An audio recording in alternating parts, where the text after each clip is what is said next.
And welcome back once again to the Talking Archive. My name is Josh Jacobs, and we're concluding our interview with Randy Merkin, author of Behind the Glass, Stories from a Sports Radio Producer. And Randy, what was the best piece of advice you've ever been given? Best piece of advice I've ever been given was, I don't know if I could just say one, but, as I mentioned, like I've been talking about all along, it's, the guy I mentioned before, Mark Jenskow, I early on in my career, I was just getting started, and one day I was producing his show. He was hosting by himself. It was right during the holidays, and 5 straight segments he came out and he called 5 different people back in '94, '95. That's how you got guests. You called them in the hotel. Mm-hmm. I think it was Cordell Stewart. That was the year that the Hail Mary against Michigan. Barry Alvarez, Wisconsin, was in the Rose Bowl for the first time. Lou Holtz, Notre Dame was playing for a national championship. And then he called, I believe, Brett Favre. Packers were playing the Bears. 4 straight guys, just 4 straight times. And I looked at him like in awe. And I'm like, how the heck did you pull that out? And they all knew who he was. And he's like, it's all about relationships, Randy. That's one thing you'll learn in this industry. It's all about relationships. So, that's one thing I tried to get across in my book is, a couple different things. It's all about relationships, perseverance, right, and how you treat people.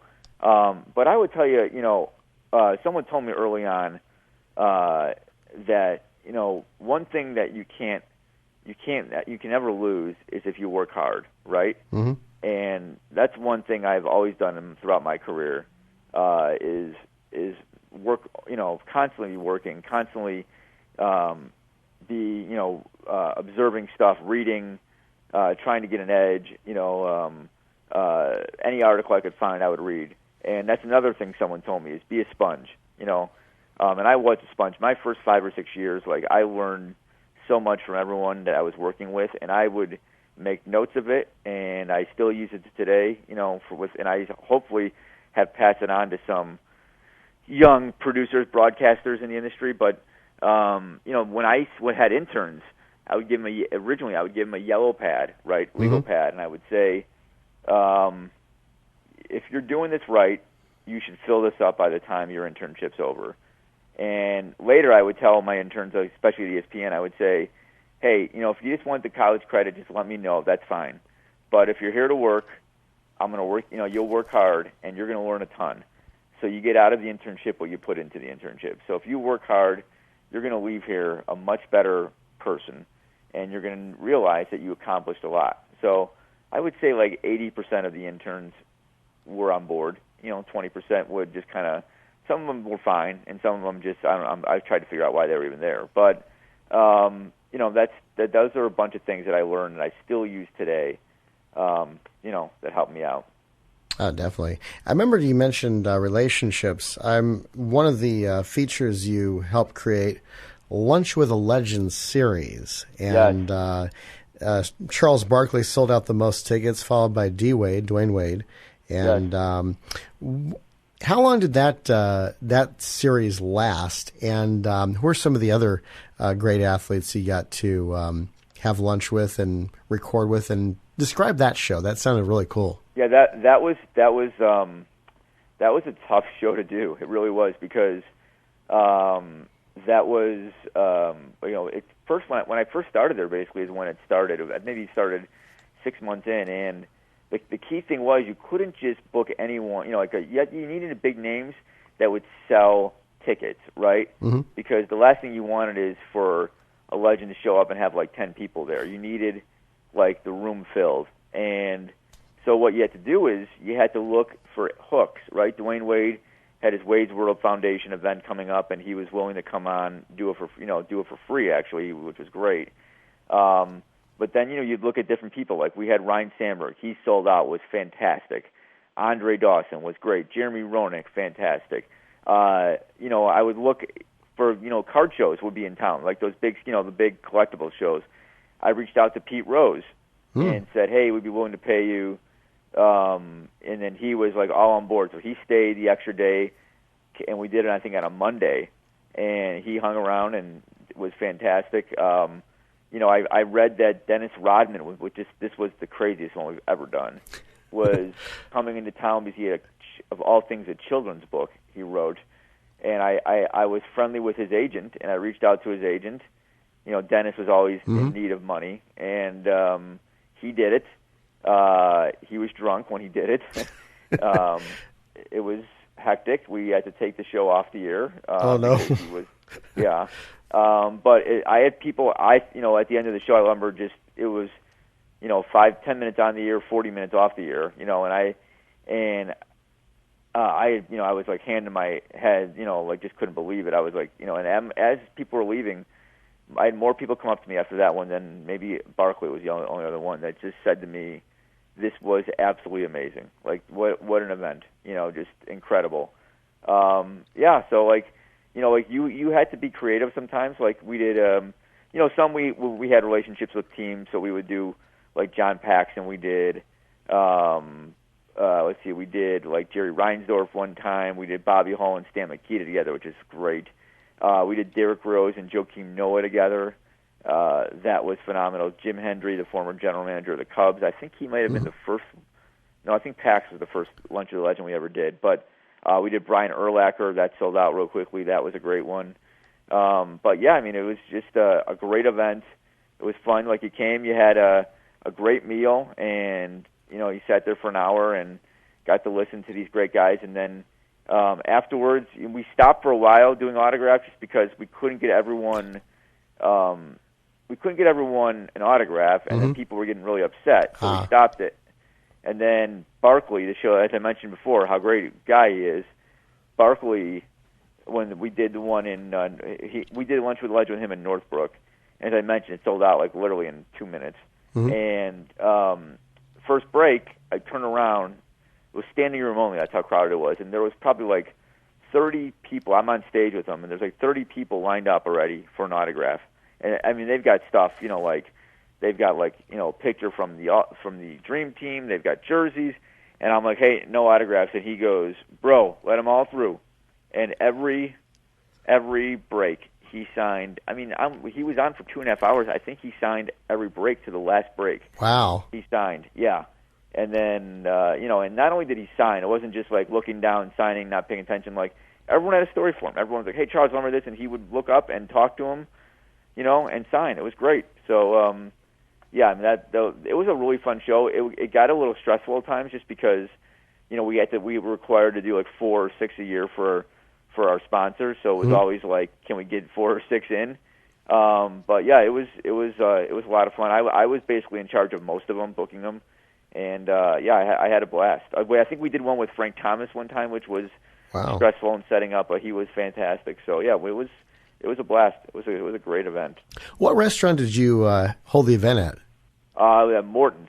So we had there was one downtown we did majority of them at, and then I would say we did probably 5 or 10 of them in Northbrook, and then a couple more like in Naperville. But most of them were in the city. Oh, Naperville is where my mother grew up. Oh, there you go. There you go. So, yeah, I didn't even know there was a Morton's down there. Yeah, maybe I think it was Naperville. It was somewhere in that area though, for sure. Oh, cool. Yeah. Well, I just love that Charles Barkley story. The great thing about Barkley, he just signed a new contract with TNT. I think it's 10-year, $100 million contract. Because I remember a couple of years ago, he says, I'm probably going to be gone the next year. So I was like, no, I don't want Chuck gone. And so we got Chuck for at least another 10 years there, which was great. Yeah. I always knew he was going to stay. Like, he's almost he's too valuable not to be on the air. Oh, yeah. So, yeah, I thought it was going to fait accompli. We just did the final show we did with him was oddly enough it was when the NBA All-Star game was in Chicago, and I reached out to him like a couple months beforehand. I said, hey, he's really close to the guy who owns. His name is David Flom, who runs this great steakhouse in Chicago called Chicago Cut. Barkley goes there all the time, so I said, hey, let's do a show at Cut, and he was like, yes. So we did it. It was like 2 weeks before the pandemic, and again, he showed up early, signed a bunch of basketballs, and then after the show was done, which he was on the air for 3 hours, he came back to the back room with a bunch of sponsors and took a bunch of pictures, signed a bunch of autographs again. So, he gets it. Like, he totally gets it. You know, he knows. He's just the best. So yeah, but those were always fun shows to do. Lunch with a Legend. Just the time's stressful. Yeah, I mean, I just because I'd heard about Charles Barkley being approachable in public, and it's great to have that confirmed right now. Sure, definitely. Yep, for sure. And you worked at ESPN 1000 on the Waddell and Sylvie show. Tell us how you put that show together. It was former Bears wide receiver Tom Waddell with Mark Silverman. Right. That's when I left ESPN, when I left Sporting News. That's the show I ended up producing. And when I came in, they had just started already. They were I think they had started in February, and they were at night. They had just been moved, I think, in April to 9 to 12, I believe. And I just told them right away. I said, "Hey, I'm just here to make you guys better." And I said, my goal is, if there's a big story, whether it's Chicago sports or national sports, we're going to have one of the names, who made that story on the following day. That's the goal.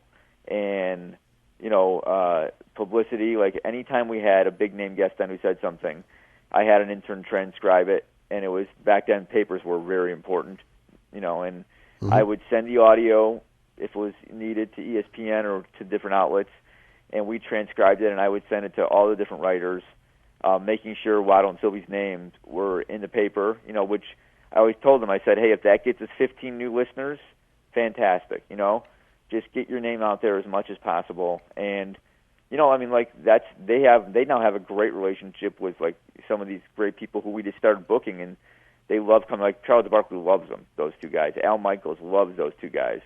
So that was basically it was a great show. I mean, both those guys are awesome. So it was so much fun to produce that show. So I think I did it for the first 5 years I was at ESPN. Mm-hmm. So it was just a lot of fun, and those two are the best. That's great. Now, as executive producer and operations manager, when you were promoted to that role, how often did you get to interview or interact with athletes, and go to games after that, or were you mainly behind the scenes, just kind of supervising with other people doing it? So I still booked all the the big names that I was booking before, because I kind of have the relationships with them. So I would do that. And if I wanted to go to a game, I'm not I enjoy watching games on TV more than I like going to games sometimes. Mm-hmm. But really there was no difference. I still was booking a lot of the big name guests and going to games when I needed to. But no, there really wasn't that much of a difference. It's just that obviously I was doing other things, that went along with my new role. But I was still involved with all the shows. That's great.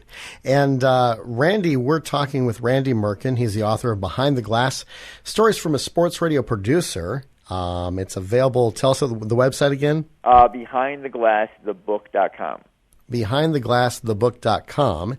Yes. And we also were, courtesy of Rick Kaempfer of Eckhartz Press, was the one who helped book this interview. Randy, is there anything you'd like to add to conclude the interview? Just that I've had a great run. I love sports radio. It's radio in itself is a great medium still. It's fantastic. The people I've met, has changed my life, and I hope to keep doing it.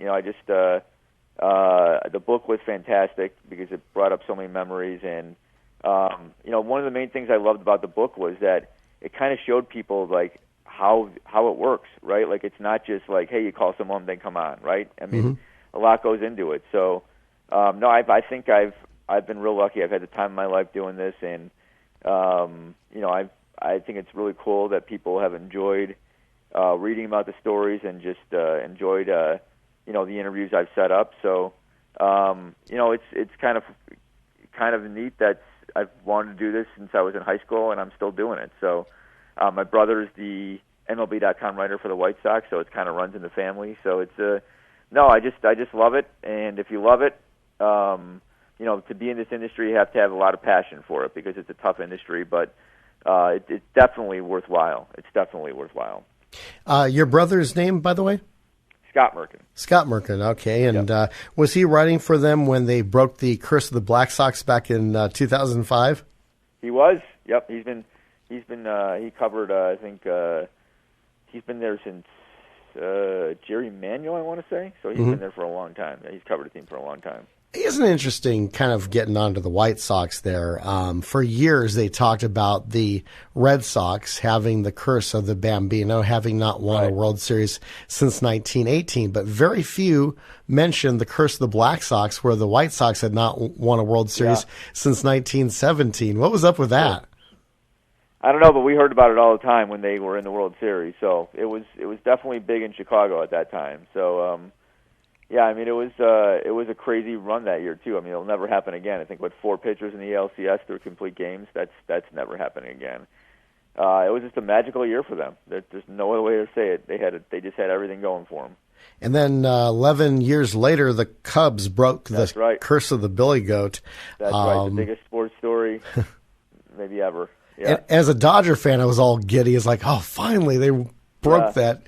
Even though they beat my Dodgers in the playoffs, it's like, okay, I'm still rooting for them to win the World Series. I just want to see them break that curse finally, and they sure did. Right, and of course it took 7 games and a rain delay and, extra innings, but they did it. Definitely. Well, Randy, I appreciate your being with us here, and I'm looking forward to talking to you again in the future. Yeah, thanks for having me. I appreciate it. Best of luck. You too.